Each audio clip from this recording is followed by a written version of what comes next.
Thank you very much, Chair. I don't mean to interrupt the Chair on this report. However, Mr. Speaker, there is an issue that I am getting increasingly frustrated with in this House, and I thought that this is an opportunity for me to voice that issue. Mr. Speaker, this is not the first time, it's not the second time, not the third or fourth or fifth time that I have brought it to this House and through the clerk's office that documents need to be made accessible to persons with disabilities, specifically those with visual impairment like myself. Mr. Speaker, you began this resumption by saying that you trust that all senators have been furnished with the report in the 30-minute adjournment.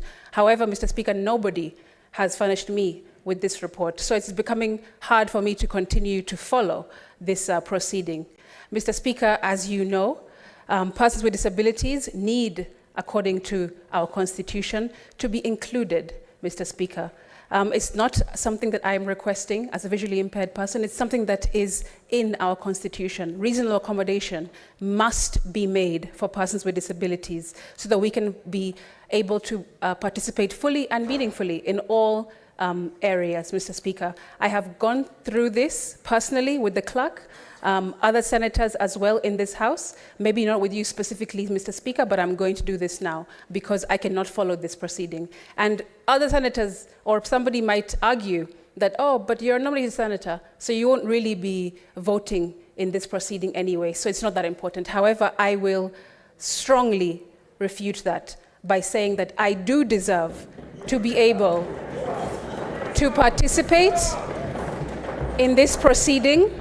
And even though I was excluded from participating in the committee because of my disability, Mr. Speaker, I should not be excluded from participating in this House in your presence. So I stand on point of order number 1 to seek your guidance, Mr. Speaker, not just for this sitting, but for the 4 years that I'm going to be here. Because if I continue to be excluded, that will, in front of you and Mr. Speaker, with your knowledge, then I find that to be quite egregious, and I seek your guidance. I thank you.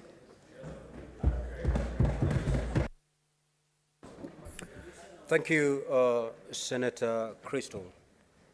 Indeed, your concern is very valid, and I fully agree with you. However, this report was made available the moment it was tabled. And between the time of tabling this report to resumption of this session, we had 30 minutes. It wasn't humanly possible to prepare the version that ought to have been prepared. Maybe at the committee stage, as they were preparing this report, they ought to have known, because Senator Asige has not just walked into this chamber today. So committees, you have to be sensitive and alive to the constitutional provisions. We have members that we need to accord them due opportunity to take part in our proceedings. And today, Senator Asige has been reduced to a spectator. Very unfortunate. Going forward, Senator Asige, this will be fixed. It will never recur. Proceed, Chair. Thank you, Honorable Speaker. I was basically about to finish. I was saying that at the county level, the counties need to, especially the executive, the deputy governors and the governors, they need to find a way of resolving their own issues internally, at least initially, before bringing their own fights into the Senate. So, Honorable Speaker, I don't want to say much. I just want to move and request the Vice Chair of the committee, Honorable Betty Mondet, to second.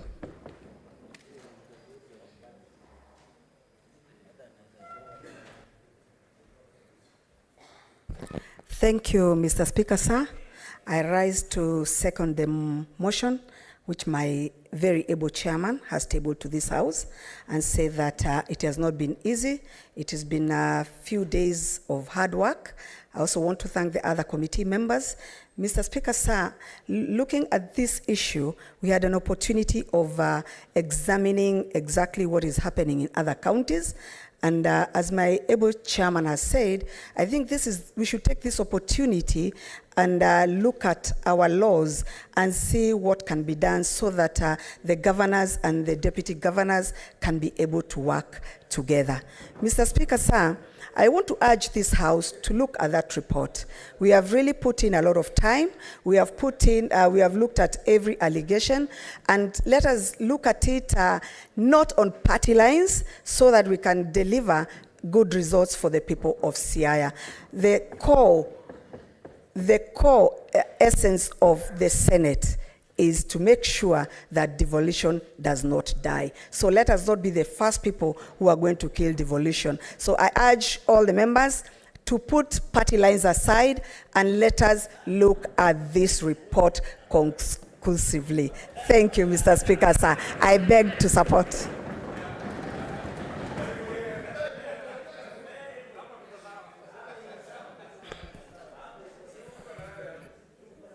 Now, honorable senators, before I propose the question, let me still address myself to the concerns by Senator Asige. I've just been informed by the clerk that a PDF version has been transmitted to the senator, and I believe you can now access it, Senator, so that you stop being a spectator and join this debate.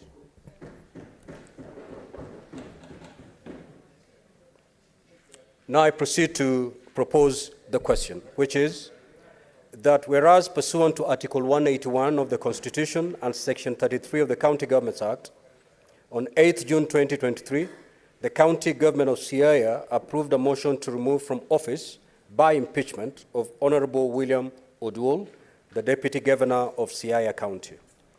And whereas by a letter reference CASA DM/33/04, dated Friday 9th June 2023, and received in the office of the Speaker of the Senate on Saturday 10th June 2023, the Speaker of the County Assembly of Siaya conveyed the resolution of the County Assembly removing from office by impeachment of Honorable William Oduor, the Deputy Governor of Siaya County, and further forwarded to the Speaker of the Senate documents in evidence of the proceedings of the Assembly.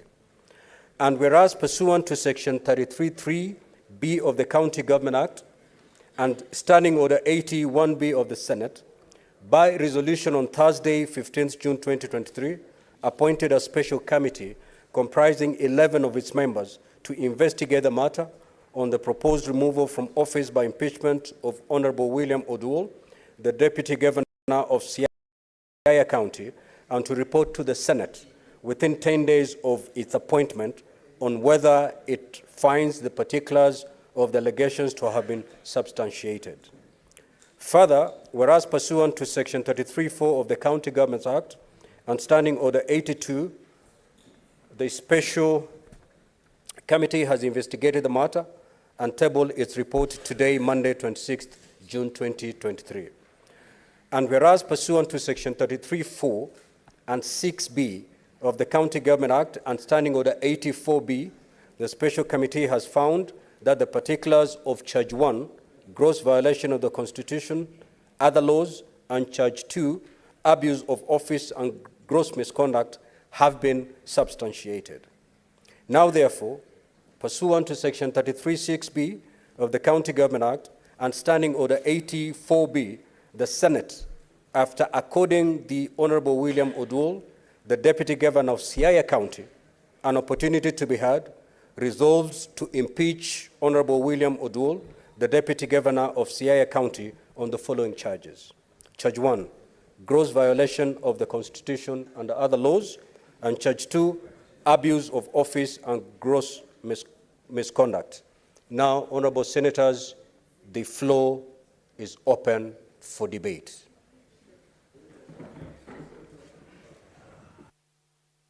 What is your point of order, Senator Lelegwe?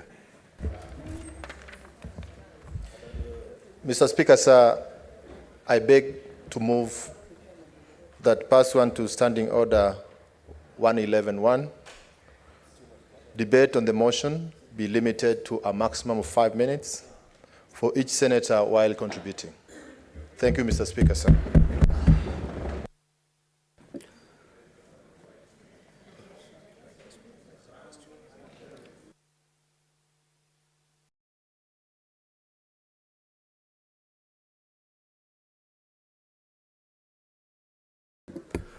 Now, honorable senators, before we started after resumption,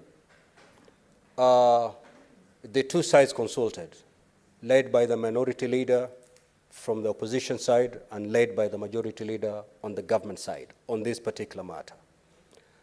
And an agreement had been reached by both sides that we will limit debate to 5 minutes when a senator rises to speak, and that each side will have 6 senators speak to this motion. Is that the agreement still standing? So then we will proceed that way. We will proceed that way. Senator Wambua.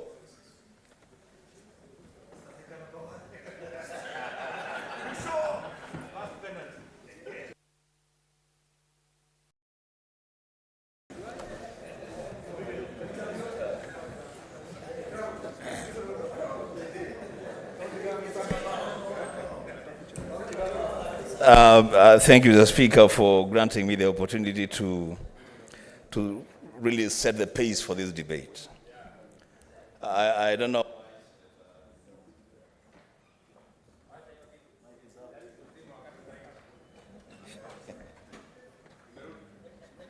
I don't know why there is so much excitement on the side that sits on the right of the Speaker. But there must be a reason for it, Mr. Speaker. Mr. Speaker, I first want to take this opportunity to really congratulate the team. Senator Kajwang, the seats are meant for just one senator, not 2. Kindly occupy your rightful seat. Speaker, I take the opportunity to thank the committee that sat on these impeachment proceedings, and I thank them for the report that they brought to the floor of the House. The Speaker, the question that I ask myself, and I'm very sure it's a question that a lot of senators here are asking themselves, is at what point shall the Senate, sitting in plenary, prosecute a matter as important as an impeachment motion without undue regard to party positions? I'm not saying that it should happen now. I'm not saying it should happen tomorrow, but I'm saying, Mr. Speaker, on a matter as important and as weighty as an impeachment motion, it's an opportunity that we have to safeguard devolution by debating and voting purely on account of evidence and facts presented before this Senate. So, Speaker, the committee that we put in place to deal with this matter has returned 2 verdicts on the positive impeachment of the Deputy Governor of Siaya. The first verdict, Mr. Speaker, the committee, and I have not seen a dissenting report from the committee, so I assume that the committee has unanimously agreed that the Deputy Governor of Siaya has grossly violated the Constitution. That is the verdict of the committee, Mr. Speaker. Mr. Speaker, our impeachment proceedings and the requirements for impeachment are very clear and straightforward. That if a person set to be removed from office by way of impeachment. What is your point of order, Senator Tabitha? Thank you, Mr. Speaker. I rise on a point of order, standing order number 105, on responsibility for statement of fact. As a committee, the senator, my good senator from my home county, has stated that the decision was unanimous. And this decision was not unanimous. So he needs to substantiate where he gets his information from, because it was 6 against 5, Mr. Speaker. Senator Tabitha. Senator Mogeni, you're out of order. Yes. Senator Mazayo, the chair is addressing the House. Senator Tabitha, I wish you could have stood on a point of information to inform Senator Enoch that indeed, as a member of that committee, you have the correct information that that report was not voted unanimously. I just do not see how that can warrant to be called a point of order, and therefore I proceed to overrule it. Yes, Senator Boni, what is your point of order? Mr. Speaker, this is a house of record. And Mr. Speaker, I cannot imagine challenging the decision of the chair. But Senator Tabitha Mutinda has moved perfectly in order, understanding Order 105. Mr. Speaker, Senator Wambua has misled the House. The vote was 5 against 6, 5 against and 6 for. And therefore, Senator Boni, just have your seat. I honestly don't see why this matter is generating into a debate.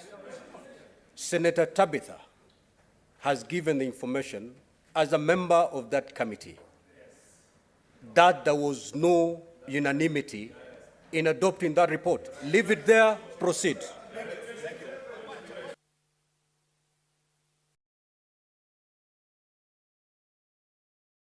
It's a small thing, really, guys. Mr. Speaker, I hope my time was held during that disruption. And the Speaker, there is value in reports that are tabled in this House. It is not a PR exercise, Senator Tabitha. There is value in reports that are tabled here. They inform debate, and that is why we took 30 minutes to read through the reports so they can inform our debate. The Speaker, for the information of Senator Tabitha and those with the same mindset, the Speaker, page 11, I'm addressing the Speaker, Madam Senator Tabitha, page 11 of the report. The members have adopted the list of members that have adopted the report. They are 11, and we put in place 11 members. And Senator Tabitha Mutinda, for your information through the Speaker, you are number 9, and you have signed that report. The Speaker, just for the record, the Speaker, our proceedings. Senator Wambua, you're referring to page what of the report? Mr. Speaker, page 11.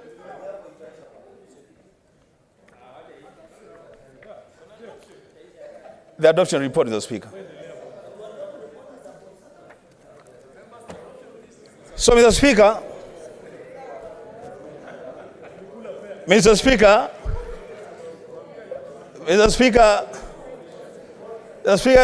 can you order that the Senator of Gitui be heard in silence? Honorable Senators, Senator Enoch Wambua will be heard in silence. Thank you, Mr. Speaker. Mr. Speaker, I will say 2 things, and my time was not held, Mr. Speaker, but I'll say 2 things within the time that I have. Mr. Speaker, the first What is your point of order, Senator Boni? Mr. Speaker, I agree I don't know whether it's the same. with the information referred to page 9 by the Senator of Kitui. Page 11. But Mr. Speaker, if it is true that page 11 is telling us what transpired during the voting, and when the actual outcome of the voting was not unanimous, then what else in this report is not accurate? Mr. Speaker, therefore, the chair should make a decision on whether we have an accurate report of a committee that can allow us to make a decision on a very important constitutional issue of helping the governor of Siaya to run his office and making sure that the deputy governor of Siaya enjoys his constitutional right. We cannot make that decision on reports that could be either opaque, inaccurate, or deliberately written so as to confuse debate, Mr. Speaker, sir. Order, senators. We are wasting very important time. Now, Senator Boni, Yes, Mr. Speaker. we are guided by this report that has been tabled. Debate shall be based on the report as tabled by the chairman. During his tabling of this report, he never mentioned that there's some inaccuracies in this report. So kindly confine yourself to the report as tabled. Proceed, Senator Wambua, and finalize your 1 minute remaining. You have 1 minute to go. Surely, Mr. Speaker, I have not even said anything. How can it be 1 minute, really? Thank you, Mr. Speaker. Mr. Speaker, I believe that you are a very fair arbiter of debate. And you will find that I have not been able to say anything because of interruptions. Mr. Speaker, I will leave it to the chair to decide whether I have 1 minute or 4 minutes. Mr. Speaker,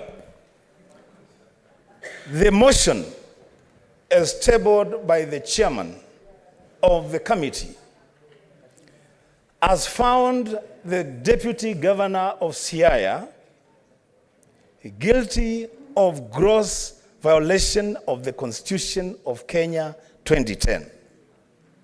The Speaker, without looking for any other ground, how can a person that has been found guilty by 11 members of the committee, guilty of violating, gross violation of the Constitution, be allowed to continue to serve as deputy governor of a county? The Speaker, there are things you'll do in this house, if you're not careful, that will return to haunt all of us. On the one hand, the House cannot find any person holding public office guilty of gross violation of the Constitution of Kenya, and on the other hand, give him another opportunity to serve in a public office. The Speaker, secondly, the committee has found this deputy governor of Siaya guilty of office, abuse of office, and gross misconduct in respect of allegation 4 on misleading the public. Mr. Speaker, Chapter 6 of the Constitution speaks to integrity. And integrity, Mr. Speaker, is not just about fiscal discipline. Integrity is also about the relationship that us, as public servants, as leaders in this country, the way we relate with the people that we lead. Our choices, the Speaker, that we make to either lead or mislead our people. The Speaker, the Deputy Governor, on his own admission, in the same report, and the Speaker, I would very quickly add that if actually the committee, a section of the committee, is uncomfortable with page 11, there's nothing that would have stopped them from moving a motion to expurge page 11 from their own report. So this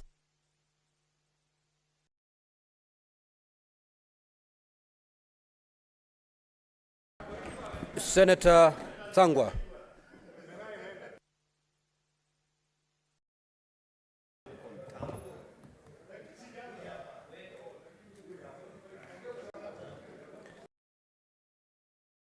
Thank you very much, Mr. Speaker, for giving me this opportunity to oppose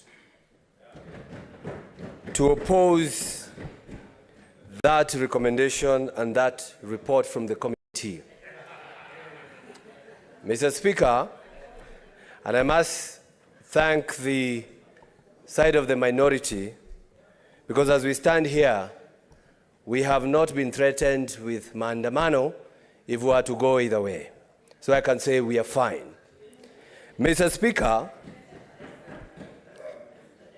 on this house, on the floor of this house, about 2 years ago, the senator for Siaya then, none other than James Orengo, said here on this floor that impeachment generally is a political process.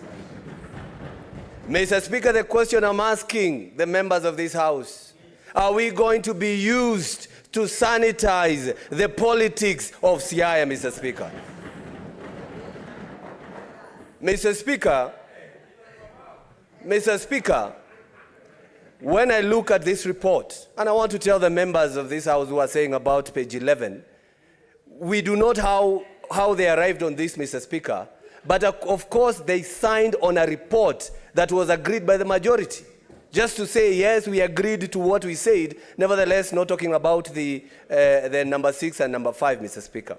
But I want to ask myself, Mr. Speaker, when you say you're removing somebody from office because he said in public that a certain CS was forced to resign, Mr. Speaker, is that a threshold enough to remove somebody from office? How many times have we been lied to, Mr. Speaker, by leaders whom we respect from either side, Mr. Speaker? Mr. Speaker, on that issue of political process, I keep on asking, are we going to allow this House to be used to? We are told by that report that the said Deputy Governor was interfering with procurement processes, Mr. Speaker. Mr. Speaker, we do have directors of procurement in every county, Mr. Speaker. It is not the Deputy Governor.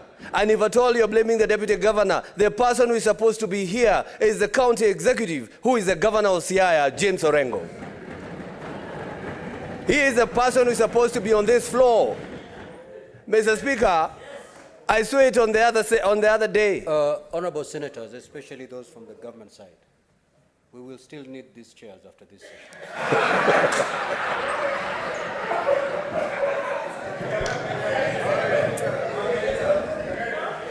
Thank you. I think I still have my 1 minute.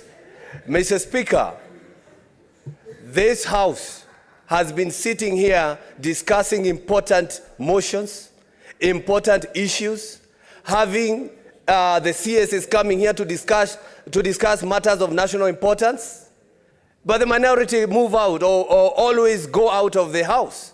They are now here, Mr. Speaker, just to kick out somebody because somebody said a certain county secretary was forced to resign.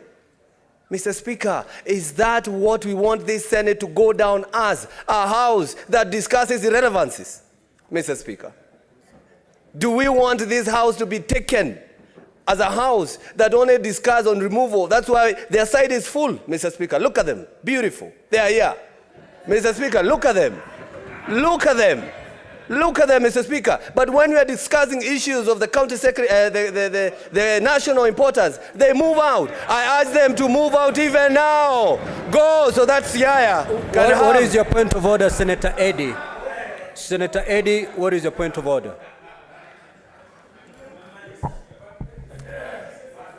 Mr. Speaker, thank you so much for giving me this opportunity. And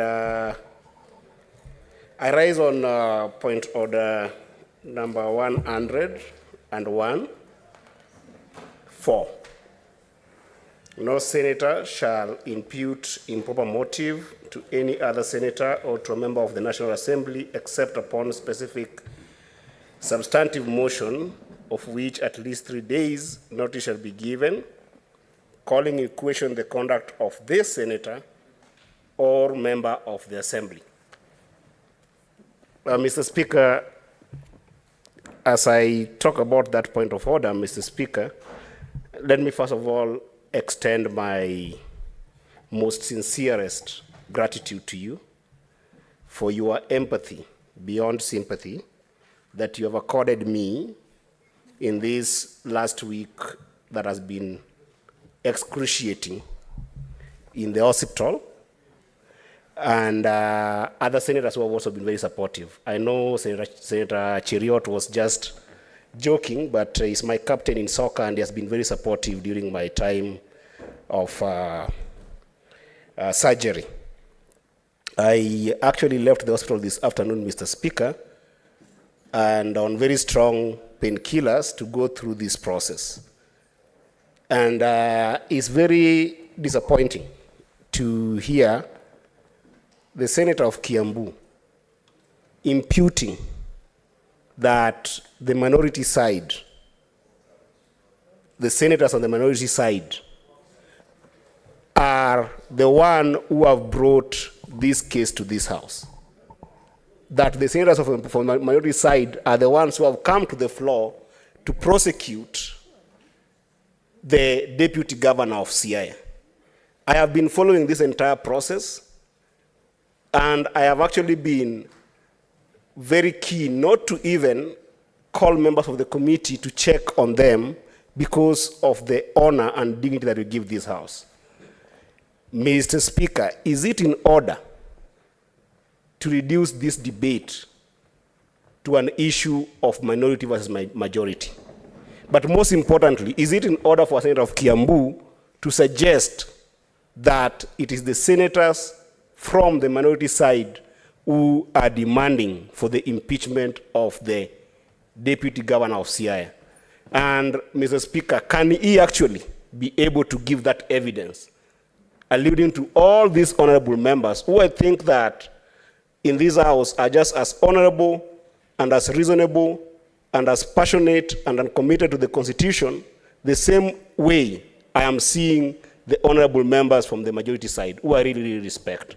Mr. Speaker, I will request you to rule on that. Now, honorable senators, you know, if we avoid these side shows, we can prosecute the business before us so well. Now, Senator Karungo, the senator who spoke and contributed to this motion from the minority side is only Senator Enoch Wambua. We don't know, at this juncture, we don't know the rest, whether they are supporting or they're opposing. So to make a blanket statement that the minority has a position and therefore impute a motive, I think to that extent, Senator Karungo, you're out of order, and proceed to retract that statement, the statement that referred to the minority side as senators who are here to remove the deputy governor, but otherwise for other businesses, they're not there. I think I've seen a lot of consistency in faces from the minority side debating on other businesses apart from this. So that blanket condemnation, Senator Karungo, kindly proceed to retract as we proceed. Thank you, Mr. Speaker. All I wanted to show is how important this motion is, that even the senator who is raising a point of order, he came by ambulance to show. I'm just trying to show you how they take serious some of these issues, Mr. Speaker. Senator Karungo. That will come out of the hospital, Mr. Senator. Speaker. Order, senators. Have a seat, Senator Karungo, please. Now, this matter before us is very crucial. I will be at pain having you watch these proceedings from the lounge. So you help me. Will you be orderly? You'll all be in this chamber to the end. The way we are moving, we may end up going to voting with very few of you. Kindly, Senator Karungo, I have ruled you were to stand and retract that statement, not to explain yourself. I have ruled on your statement.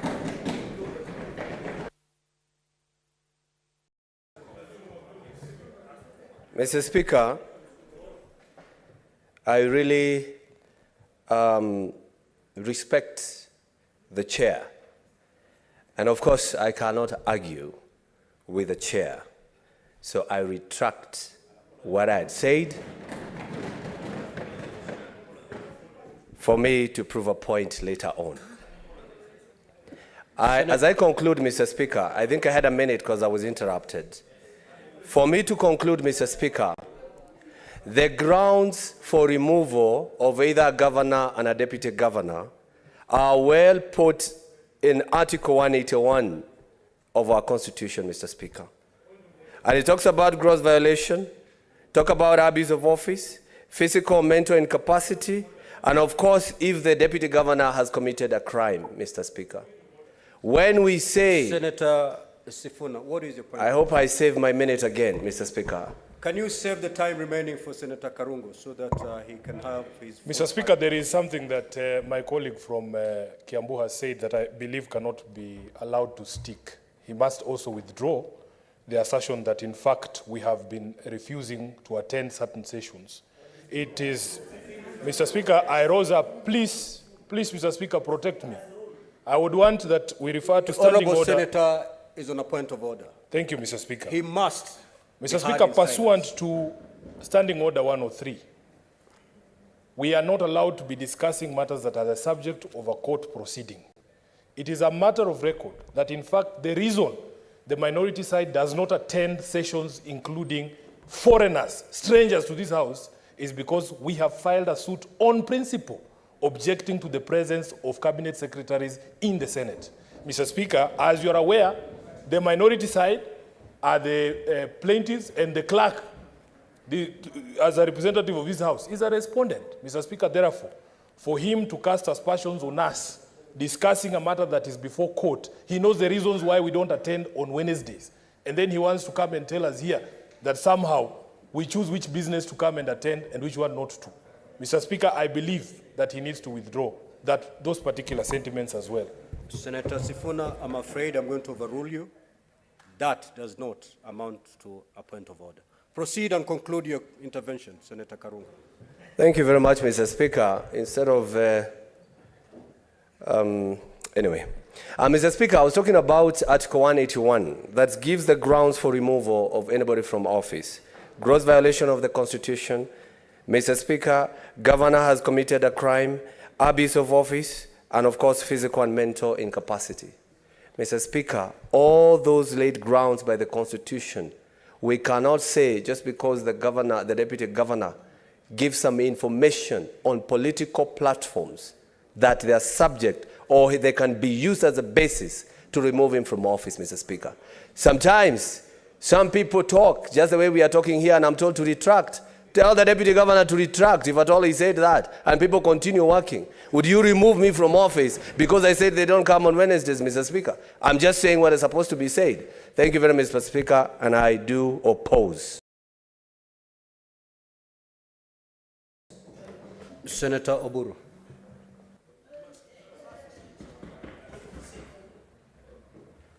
Senator Oburu, proceed.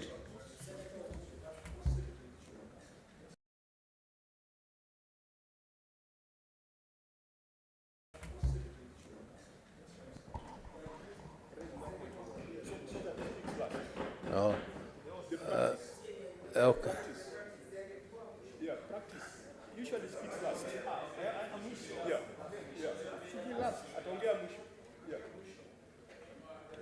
The Speaker has called Senator Oburu.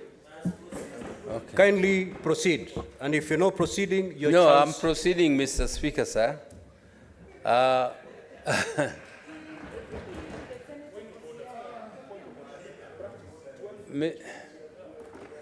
Mi- Mi- Senator Mogeni, what is your intervention?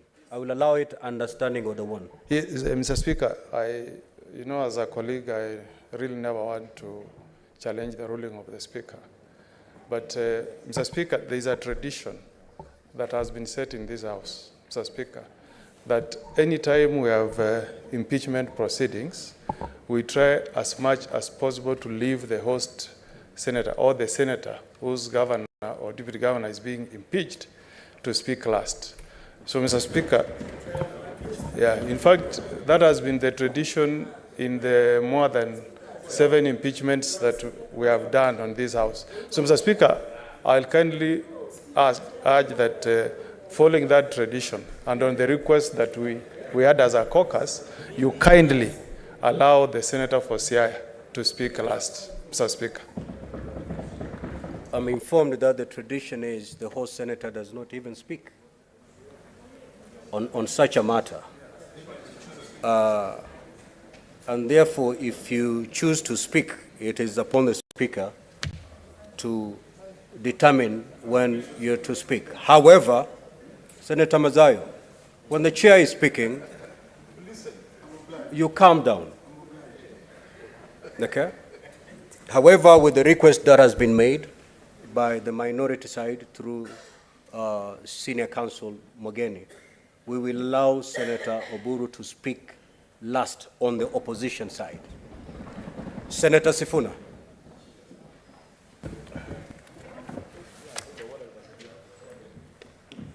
Thank you, Mr. Speaker. Allow me to begin, as my colleague has done, by thanking the members of the committee for a job very well done, Mr. Speaker. And that small discussion that was going on about page 11 and its contents, Mr. Speaker, I have only one observation to make. That in fact, Mr. Speaker, we have a rule of evidence that is known as the parole evidence